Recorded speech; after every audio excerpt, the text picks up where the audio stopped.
Commander Zarathek, of the Galactic Council's Personnel Division, stared at the data pad with all four of her eyes, her chitinous fingers clicking nervously against the metal surface. In her 17 cycles of service, she had never encountered such a simple request that filled her with such dread. The human sat across from her desk, perfectly still and patient. His name was Marcus Chen, according to his service record. Though that record was frustratingly incomplete, most of it was redacted with classifications she didn't even recognize. What she could see painted a picture of someone who had served in the deepest, darkest corners of known space. "You want your complete service files," she repeated, hoping her translator was malfunctioning. Marcus nodded once. "That's correct, Commander. All of them." Zarathek's secondary eyes darted to her security monitor. The human's biometric readings were impossibly calm. No elevated heart rate, no stress hormones, nothing to indicate he understood what he was asking for. But humans were notoriously difficult to read, their emotional states often hidden beneath layers of what they called professionalism. "Mr. Chen," she began carefully, "your service record indicates you've been classified under several protocols I'm not familiar with. Some of these files may require special clearance." "I have clearance," Marcus replied, sliding a data chip across her desk. "Full authorization from Admiral Torres, Galactic Council Security Division." Zarathek inserted the chip with trembling claws. Her screen flashed red, then gold, then colors she didn't have names for. Authorization codes cascaded down her display, each one higher than anything she'd ever seen. The final clearance level made her smallest heart skip a beat. This is Alpha 7 clearance," she whispered. "Yes. I've never seen Alpha 7 clearance. I didn't know it existed." Marcus remained silent, his dark eyes fixed on something beyond her shoulder. Zarathek realized he was looking at the memorial wall behind her desk, where holographic images of fallen council soldiers rotated slowly in the air. His gaze stopped on one particular image. A Vorthan captain, whose ship had been lost in the Kepler void 3 cycles ago. "Captain Veltar," Marcus said quietly. "Good soldier." He asked too many questions. The temperature in the room seemed to drop several degrees. Zarathek's translator struggled with the human's tone, unable to process the subtle harmonics that suggested grief, regret, and something darker. "You knew him?" "I was there when he died." Zarathek's claws clicked more rapidly as she accessed the Kepler Void incident report. The official record stated that Captain Veltar's ship had suffered catastrophic engine failure while on routine patrol. "No survivors, no witnesses, case closed." "The report says there were no survivors," she said carefully. "The report says a lot of things." Marcus stood and walked to the memorial wall, stopping directly in front of Veltar's image. The hologram flickered slightly, as if responding to his presence. Zarathek noticed that several other images seemed to dim when Marcus approached, while others grew brighter. It was as if the memorial itself was reacting to him, recognizing something in the human that her instruments couldn't detect. "Commander," Marcus said without turning around. "How long have you worked in personnel?" 17 cycles, sir." "And in all that time, have you ever processed a file request for someone with Deathworld protocol classification?" Zarathek's blood chilled. Deathworld protocol was a classification she'd heard whispered about in the darkest corners of Council space.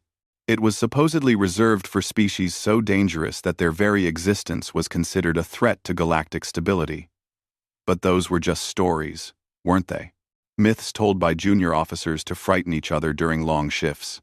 I don't believe such a protocol actually exists, sir." Marcus turned back to face her. And for the first time, she saw something in his eyes that made her understand why humans had such a fearsome reputation among certain circles. It wasn't anger or aggression. It was the cold, patient look of a predator that had already decided you were prey. "Commander Zarathek," he said, his voice carrying an authority that made her straighten instinctively.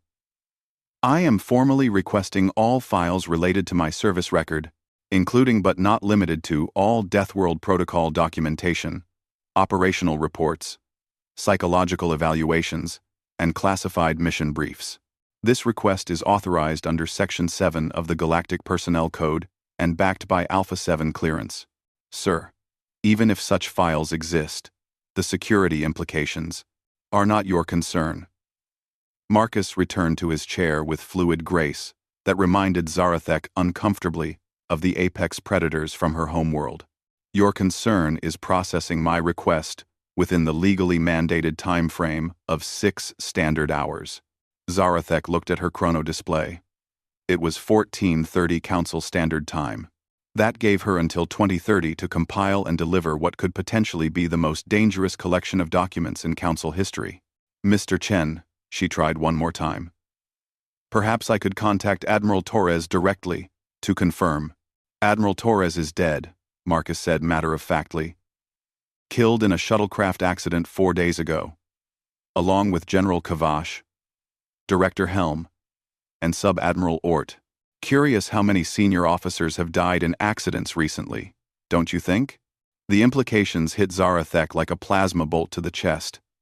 If what Marcus was suggesting was true, then someone was systematically eliminating the Council's highest-ranking officials. Someone with access to their schedules, their security protocols, their most private moments. Are you saying these deaths weren't accidents? Marcus smiled, and Zarathek wished he hadn't. It was the kind of smile that belonged in a horror simulation, not on a human face. I'm saying that I've been a very busy man recently, Commander. And now I want to read about just how busy I've been. The office fell silent except for the hum of the environmental systems and the soft clicking of Zarathek's nervous claws. She stared at the authorization chip, then at Marcus, then at the memorial wall, where the faces of the dead watched them both with hollow eyes. Finally, she input her access codes and began the file retrieval process. Her screen immediately filled with warning messages and security alerts. Classification levels she'd never seen before scrolled past in red text. The system demanded additional confirmations, biometric scans, and security protocols that seemed designed to discourage anyone from proceeding. But the Alpha 7 clearance overrode everything. As the files began to compile, Zarathek caught glimpses of their contents. Mission reports from star systems she'd never heard of. Psychological evaluations that used terminology she didn't understand. Kill counts that seemed impossibly high for a single individual. This will take some time to compile, she said weakly. I'll wait, Marcus replied, settling back in his chair. I've got nothing but time. As Zarathek worked, she became increasingly aware that she was handling information that could destabilize the entire Galactic Council. The files painted a picture of operations so dark and missions so classified that their very existence challenged everything she thought she knew about how the Council maintained peace across the galaxy. And sitting across from her, patient as death itself, was the human responsible for it all. The compilation progress bar crawled toward completion, and with each percentage point, Zarathek felt the weight of terrible knowledge pressing down on her shoulders. She was beginning to understand why so many senior officers had been dying in accidents recently. Some secrets, she realized, were worth killing for, and some humans, apparently, were worth being very afraid of. The compilation finished at 1947 Council Standard Time, 43 minutes ahead of schedule. Zarathek stared at the final file size with mounting horror. What should have been a routine personnel record had become a data archive larger than most planetary databases. The files were organized into categories that made her stomach acid burn. Operation Sunset, Project Mindbridge, Initiative Cleansing Light, and dozens of others, with names that sounded like poetry but read like nightmares. Marcus hadn't moved during the entire compilation process. He sat with the same patient stillness that had unnerved her from the beginning, occasionally glancing at the memorial wall, as if checking on old friends. Zarathek found herself wondering how many of those faces had died because of him, how many because of his protection, and how many knew him at all. The files are ready, she announced, her voice barely above a whisper. Marcus stood and approached her desk. As he drew closer, Zarathek noticed details she'd missed before. His clothes, while appearing standard council civilian issue, were made from materials that seemed to absorb light rather than reflect it. His shoes made no sound on the metal floor. Even his breathing was controlled to an unnatural degree. "Transfer them to a secured data crystal," he said. "Something that can't be remotely accessed or wiped." Zarathek's claws trembled as she prepared the transfer. The crystal she selected was military grade, designed for storing classified battle plans and diplomatic secrets. As the files transferred, warnings continued to cascade across her screen. The system was practically screaming at her to stop, to reconsider, to contact higher authorities. But there were no higher authorities left alive. "Mr. Chen," she said, as the transfer neared completion. "May I ask what you intend to do with this information?" Marcus was silent for a long moment.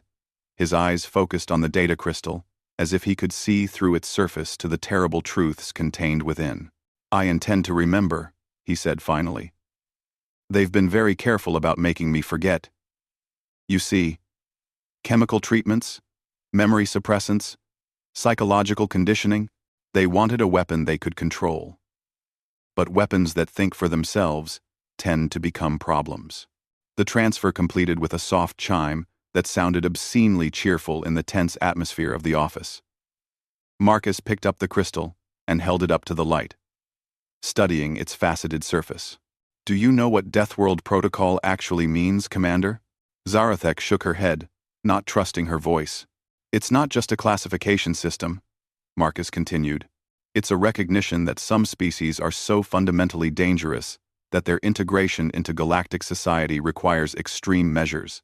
Humans qualify not because we're strong or fast or smart, though we excel in all those areas. We qualify because we're adaptive." He pocketed the crystal and returned to his chair. But his posture was different now. More relaxed, more dangerous. Like a coiled spring that had decided when to release. "Other species evolve to fill specific niches," he explained. "The Keth become master engineers. The Vorthans develop perfect memory. The Zilani achieve mathematical perfection. But humans, we become whatever the situation requires. Put us in a war, and we become warriors. Put us in a laboratory, and we become scientists. Put us in a diplomatic crisis, and we become negotiators." Zarathek found herself leaning forward despite her fear.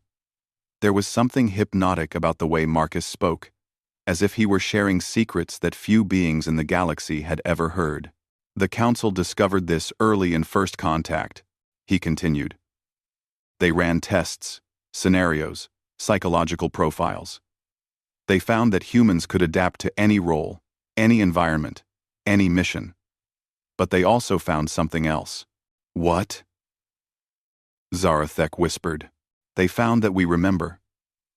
Every adaptation, every role, every version of ourselves we become to survive or succeed. It all stays with us, buried somewhere in our minds. We carry the ghosts of every person we've ever had to be." Marcus gestured to the memorial wall. "Captain Veltar discovered that.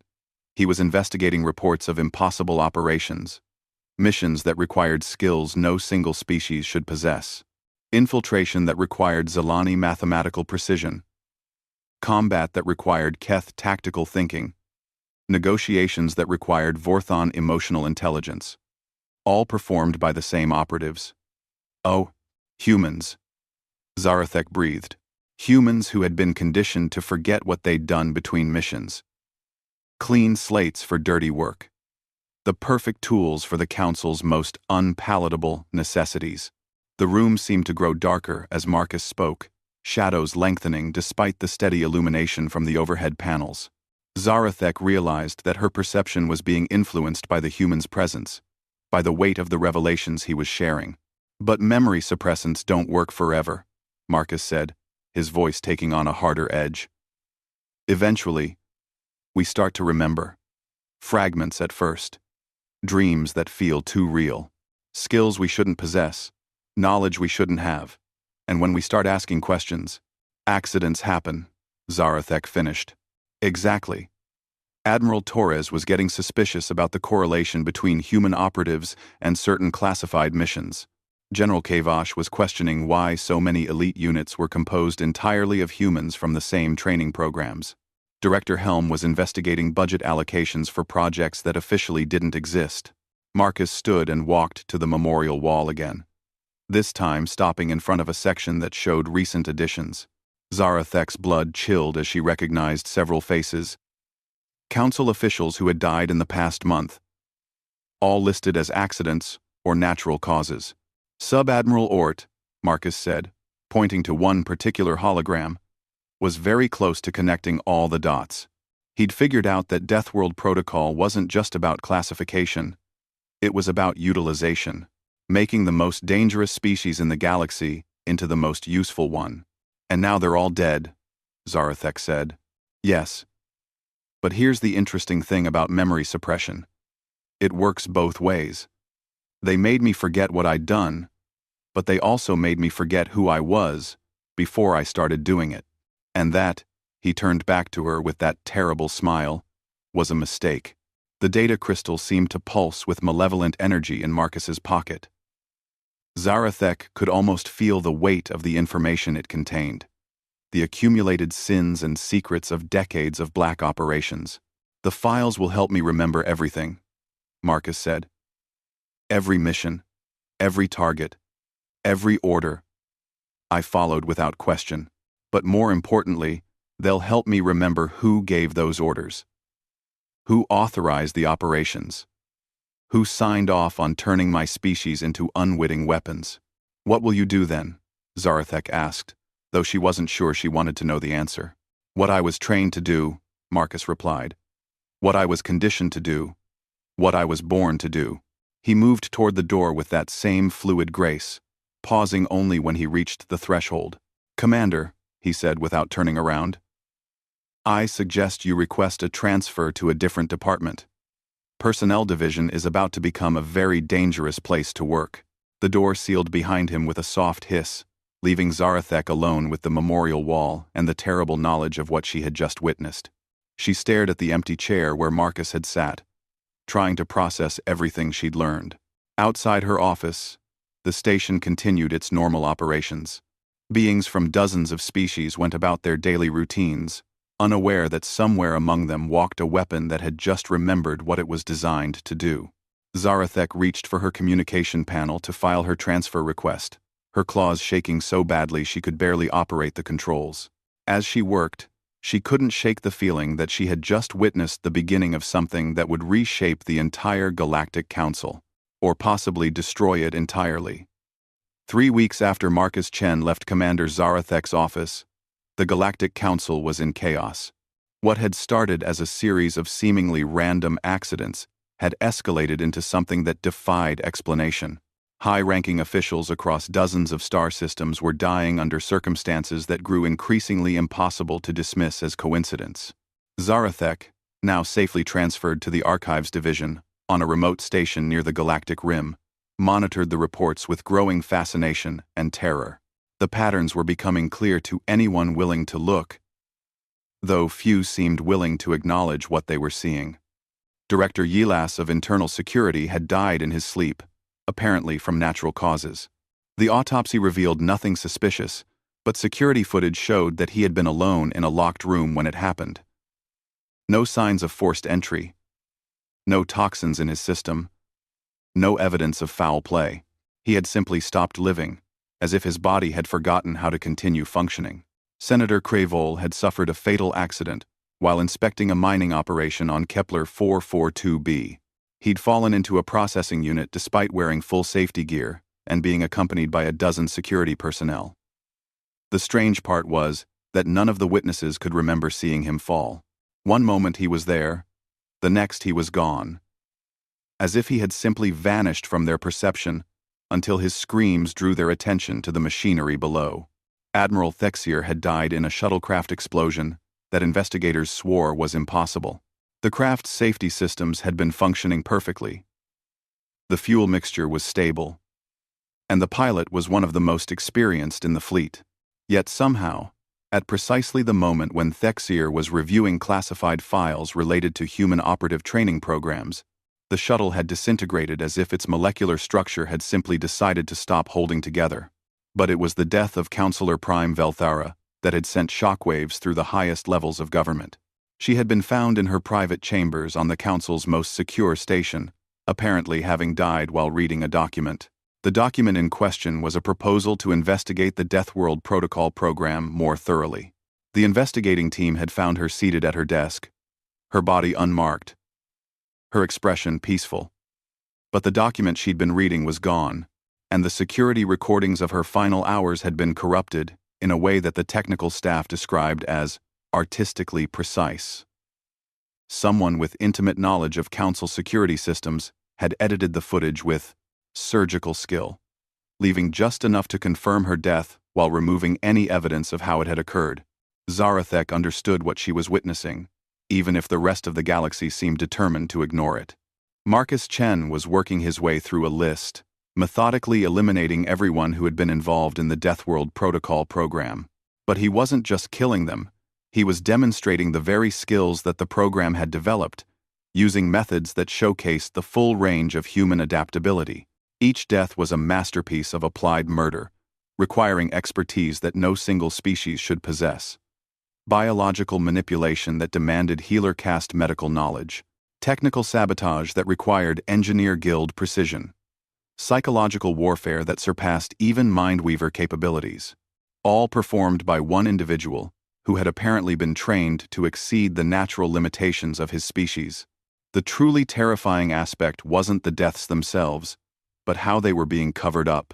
Reports were being classified, investigations were being terminated, and witnesses were being reassigned to distant postings. Someone at the highest levels of the Council was actively suppressing information about what was happening, which meant that the Deathworld Protocol program had reached deeper into the government than anyone had imagined. Zarathek's personal research, conducted during her off-duty hours and using her newfound archive access, had revealed fragments of the truth. The program dated back nearly 50 standard cycles, beginning shortly after humans had joined the Galactic Council. What had started as routine psychological evaluations had evolved into something far more sinister. The early reports described human subjects as remarkably adaptable and surprisingly efficient in crisis scenarios. Later documents used terms like optimal flexibility and enhanced operational parameters. By the time the program had reached full development, the language had become coldly clinical. Asset deployment, mission-specific conditioning, and memory management protocols. Humans had been recruited from their homeworld under the pretense of joining elite military units or special diplomatic corps. In reality, they had been subjected to treatments that enhanced their natural adaptability while suppressing their ability to retain memories of their assignments. The perfect soldiers for missions that required absolute deniability. But the program's architects had made a critical error in their understanding of human psychology. Memory suppression didn't eliminate experiences. It simply buried them. And like all buried things, they eventually sought the surface. Zarathek's investigation had led her to one final, terrifying conclusion. Marcus Chen wasn't the only one who was remembering. Council intelligence suggested that hundreds of human operatives were scattered throughout known space.